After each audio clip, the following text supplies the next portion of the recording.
Pronto qui ristorante ed mangi così dismi. Come posso essere utile? Buongiorno, volevo sapere più o meno i prezzi, volevo prenotare da voi. I presi di cosa?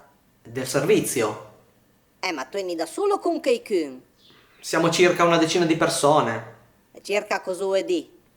Saremo circa 8-12 persone. Allora che cazzo ti inciami a fe? No, io volevo solo sapere più o meno la spesa a persona, poi dopo mi faccio due conti. No, i conti ti fa smi, neanche decidi di costi spendi. Ma no, Babao. ma nel senso che poi dopo faccio le mie considerazioni. Ah, te ben bulo, a ti. Vai a vers. Non so, e quindi cosa vado a spendere? Ma dipende anche dal menù, ne, fasè. Un menù di pesce, per esempio? Il pes mangi troppo tua, si mangia carne e basta. Ok, e le bevande sono a parte? No, il bevande te porto mansi in martau come fantucci.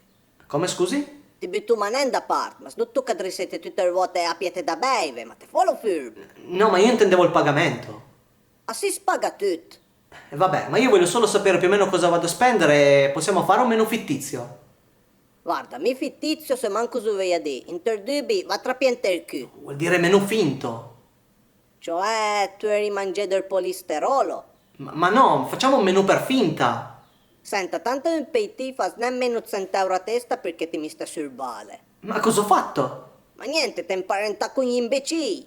No, aspetti un attimo, adesso sto passando il limite. Aspetta, ma cu passa. Non ho capito. Ti di me sta passando il limite. Pensavo fosse il non d'un treno. Cos non so le mi. No, nel senso che lei è veramente troppo maleducato ed arrogante. Ma va a te in casu, va. No, allora aspetta. No, ha riagganciato!